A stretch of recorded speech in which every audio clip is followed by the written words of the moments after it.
चला क्या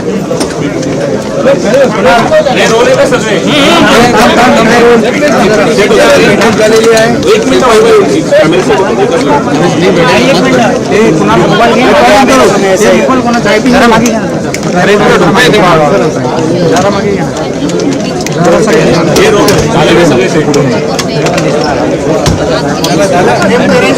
दोन मिनिटं सेट करतात कॅमेरा. दोनच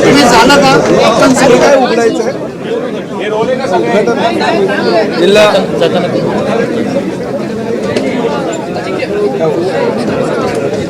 बरोबर आहे ना. हो सर हीच माहिती. हो सर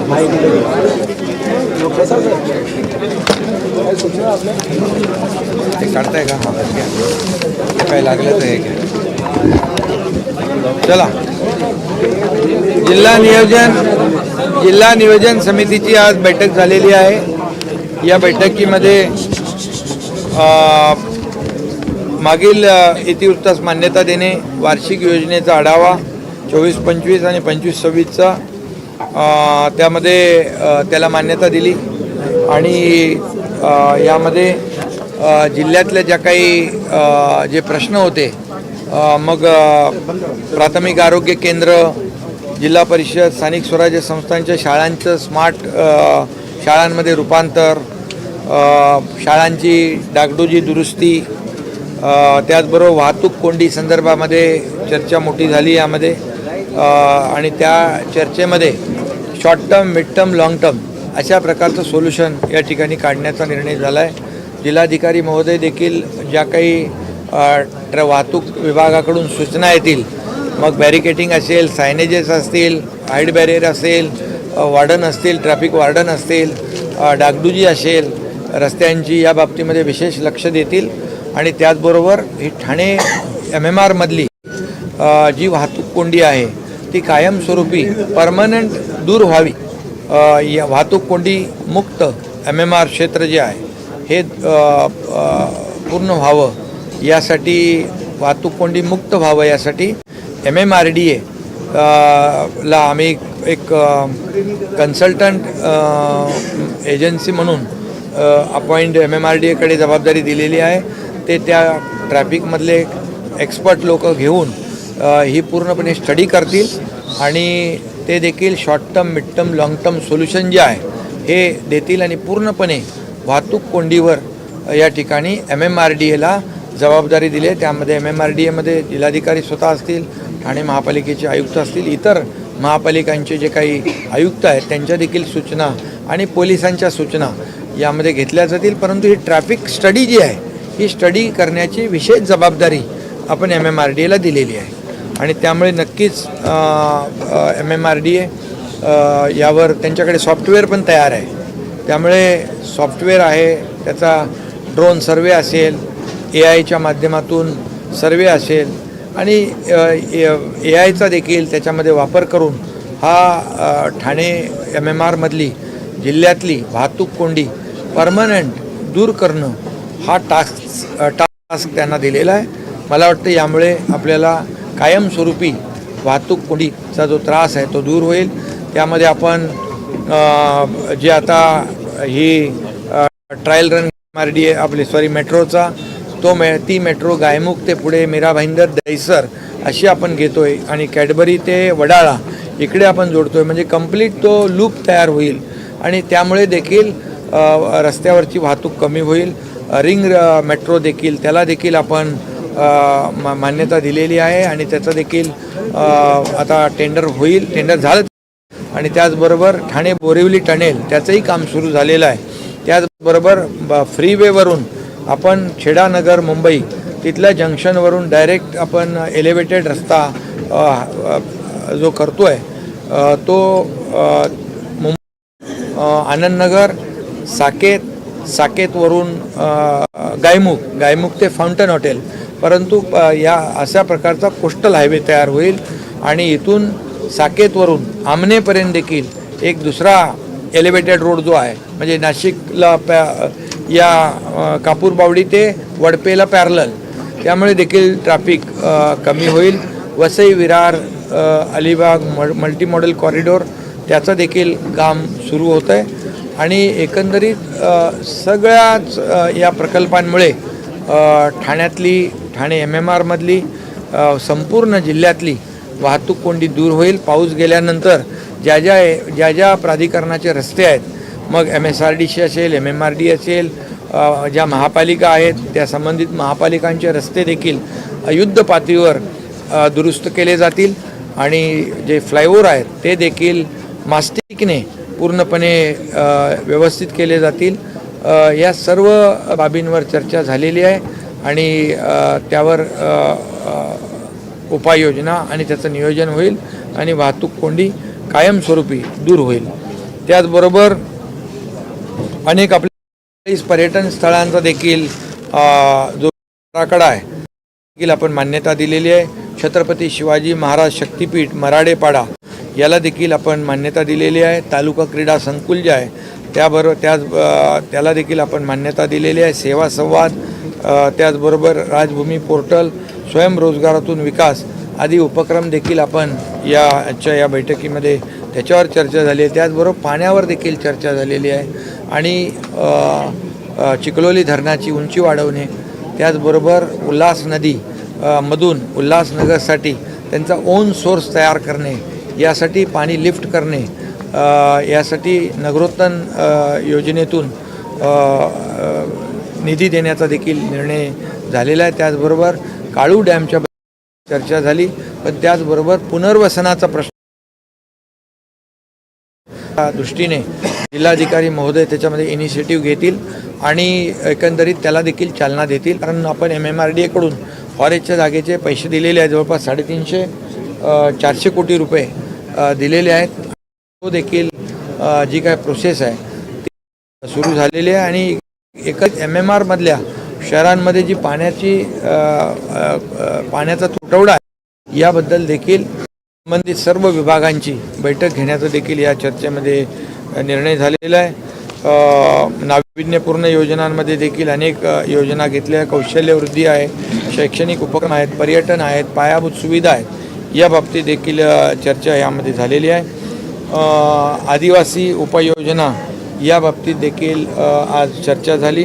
डोंगरी विकास निधीबाबत या बैठकीमध्ये चर्चा झालेली आहे आणि एकंदरीत सर्वच बाबींवर या जिल्ह्यातले जे काही प्रश्न आहेत, त्याचबरोबर नैसर्गिक शेती त्याचं क्षेत्र वाढवणं, आपल्या काही सदस्यांनी सूचना दिलेल्या आहेत. काही जी पिकं आहेत, जी पिकांमुळे जास्ती त्यांना शेतकऱ्यांना फायदा होईल अशा प्रकारची पिकं आणि नैसर्गिक शेती ची व्याप्ती वाढवणं. गेल्या वर्षी 7000 हेक्टरवर नैसर्गिक शेती होती, यावर्षी आपण आणखी त्याचं क्षेत्र जेणेकरून त्याचा फायदा शेतकऱ्यांना होईल आणि पारंपरिक आपले जे काय प्रगत शेतकरी आहेत त्यांना देखील आधुनिक पद्धतीने ज्या माध्यमातून पिकं जी आहेत उत्पादक क्षमता वाढवण्यासाठी जे काही करता येईल त्याच्या बाबतीत देखील चर्चा झाली. एकंदरीत सर्व बाबींचा विचार करून या सर्वकष चर्चा आजच्या बैठकीत झाली. त्याचबरोबर जी महाराष्ट्रामध्ये मराठवाडा, विदर्भ, उत्तर महाराष्ट्र, त्याचबरोबर अनेक ठिकाणी जिकडे पूर परिस्थिती निर्माण झाली त्या बाबतीत देखील चर्चा झालेली आहे आणि शासन शेतकऱ्यांच्या पाठीशी उभं राहील. आपण जिल्हाधिकारी म्हणून आपण कुठलं देतील पूर परिस्थिती जी निर्माण झालेली आहे, संकट मोठं आहे आणि अशा संकटामध्ये शेतकऱ्यांच्या मागं उभं राहणं गरजेचं आहे. शेतीचं नुकसान झालेलं आहे, जमीन खरडून गेलेली आहे, घरांचं नुकसान झालेलं आहे, गाई गुरं पशुधनाचं नुकसान झालेलं आहे, काही ठिकाणी जीवितहानी झालेली आहे. या सर्व बाबी लक्षात घेऊन मुख्यमंत्री स्वतः देखील लातूर सोलापूरमध्ये गेले, मी देखील धाराशिवमध्ये, अजित पवार देखील बीडमध्ये, सगळे मंत्री ज्या ठिकाणी अतिवृष्टी झाली त्या ठिकाणी पूर परिस्थिती निर्माण झाली त्या ठिकाणी गेलेले. आम्ही तर प्रताप सरनाईक आम्ही धाराशिवमध्ये होतो आणि या सर्व जे नुकसान झालेलं आहे त्याचं प्रत्यक्ष पाहणी करून पाहणी केल्यानंतर संकट मोठं आहे, मोठं नुकसान झालेलं आहे आणि त्यामुळे त्यांना मदत देताना काही नियम अटी आपल्याला बाजूला ठेवाव्या लागतील, काही नियम अटी शिथिल कराव्या लागतील आणि यांना मदत देताना शेतकऱ्यांना मदत देताना ते खरं म्हणजे शेतकरी हा बळीराजा आहे, त्याच्या डोळ्यात आता अश्रू आहेत, ते अश्रू पुसण्याचं काम आणि जबाबदारी सरकारची आहे. त्यामुळे त्यांना मदत देताना सरकार हात आकडता घेणार नाही आणि शेतकऱ्यांच्या बाबतीत देखील निर्णय झाला. आणि त्याचबरोबर जिल्हाधिकाऱ्यांना देखील मी ठाणे जिल्ह्यासाठी अतिवृष्टीमुळे जे रस्ते, पूल, शाळा, अंगणवाड्या व जे PSC आहेत, उपकेंद्र आहेत, तर जे काही नुकसान झालेलं आहे ते देखील तात्काळ त्या ठिकाणी आपण जिल्हा नियोजन DPDC मधून त्यांनाही मदत करावी. घरांची पडझड झाली असेल, साहित्याचं नुकसान झालेलं आहे, तिथं आपण तात्काळ या ठिकाणी मदत केली पाहिजे अशा देखील सूचना मी दिलेल्या आहेत. आणि त्यामुळे एकंदरीत आजच्या जिल्हा नियोजन समितीच्या बैठकीमध्ये जिल्ह्यातल्या अनेक प्रश्नांना या ठिकाणी त्याच्यावर चर्चा झाली आणि त्या चर्चेच्या माध्यमातून काही निर्णय देखील आपण घेतलेले आहेत.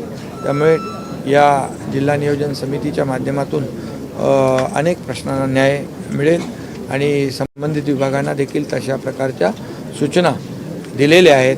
जे लोकप्रतिनिधींनी प्रश्न मांडलेले आहेत ते नोंद घेऊन पुढच्या बैठकीच्या आधी त्याची अंमलबजावणी झाली पाहिजे अशा प्रकारच्या सूचना झाल्या आहेत. काही शासन स्तरावर ज्या बैठका घेण्याच्या सूचना आलेल्या आहेत, बैठका घेण्याचा जो काही आवश्यकता आहे त्या बाबतीमध्ये देखील यावर चर्चा झाली आणि त्या बैठका होतील, त्यामध्ये देखील निर्णय होतील आणि एकंदरीत सकारात्मक अशा प्रकारची ही बैठक झालेली आहे.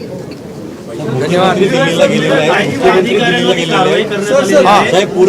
काही अधिकारी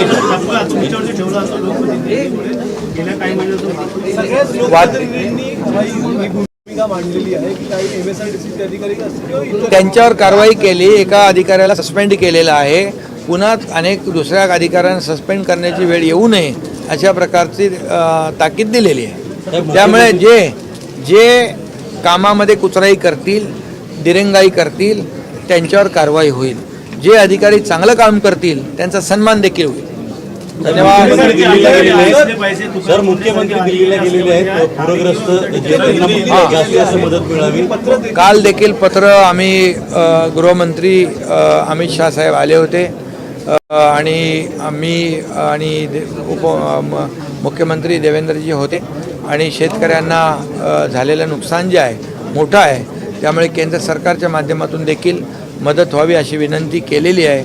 आज देखील आदरणीय प्रधानमंत्री मोदी साहेबांना भेटलेले आहेत, त्यांना देखील आमच्या तिघांच्या सहीचं पत्र दिलेलं आहे आणि केंद्र सरकार देखील नेहमीच आणि आदरणीय मोदी साहेब शेतकऱ्यांच्या पाठीशी उभे राहिलेले आहेत आणि यावेळी देखील केंद्र सरकार आणि राज्य सरकार मिळून आम्ही शेतकऱ्यांच्या पाठीशी उभे राहू, बिलकुल उभे राहू.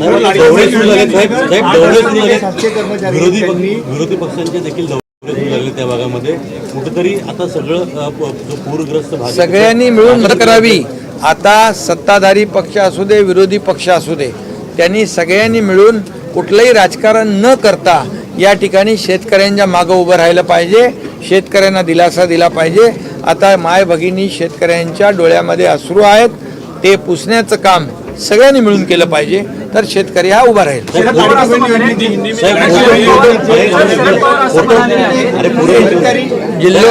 फोटो लावून धान्य वाटप केलं होतं किंवा एक प्रकारे मार्केटिंग केलं होतं असं देखील विरोधकांचा आरोप आहे. त्या बाबतीमध्ये काल चर्चा झाली ना. अरे बाबा, पूर्वी त्यांचे फोटो लावून कार्यकर्ते आहेत, कार्यकर्ते वाटप करत असतात आणि पूर्वी देखील त्यांचे फोटो लावून वाटप झालेलं आहे ना. त्यामुळे आता त्याच्यामध्ये फोटो बघण्यापेक्षा त्या टेम्पोच्या आतमध्ये काय आहे, त्या बॅगच्या आतमध्ये काय आहे ते बघावं. ते जीवनावश्यक वस्तू दिल्यात त्यांना एका सिंगल कपड्यावर ते बाहेर पडले. त्यांना कपडे, चादर, भांडी कुंडी, रेशन सगळं दिलं, ते काय दिसलं नाही, फोटो दिसले. याच्यामध्ये राजकारण कुणी करू नये आणि लोकांच्या मागं उभं राहावं. आमचं तर म्हणणं आहे, विरोधी पक्षांनी देखील जाऊन शेतकऱ्यांच्या पाठीशी उभं राहिलं पाहिजे, त्यांना मदत केली पाहिजे. आत्ता काय पाहिजे ते द्या. तुम्ही त्याच्यामध्ये राजकारण करायला तर खूप संधी असते. मोर्चा काढणार आहे. मोर्चा महत्वाचा का मदत महत्वाची? मोर्चा काढणार आहे. अरे बाबा, त्यांना शेतकऱ्यांना मदत महत्त्वाची आहे. शेतकऱ्यांच्या प्रतिक्रिया आपण पाहिल्या तर शेतकऱ्यांना मदतीची आवश्यकता आहे. म्हणूनच सगळ्यांनी मिळून या ठिकाणी शेतकऱ्यांच्या मागं उभं राहण्याची परिस्थिती आहे. आणि म्हणून माझं सगळ्यांना आवाहन आणि विनंती आहे की आता राजकारणाची वेळ नाही. आम्ही स्वतः पाहिलं जाऊन त्यांच्या घरामध्ये पूर्ण पडझड झालेली, घरामधला चिखल पाहिला. आता त्यांना आपण दिलासा देण्याची आवश्यकता आहे. आणि म्हणून आता कोणी राजकारण करता कामा नये. आता फक्त आणि फक्त शेतकऱ्यांना मदत करणे.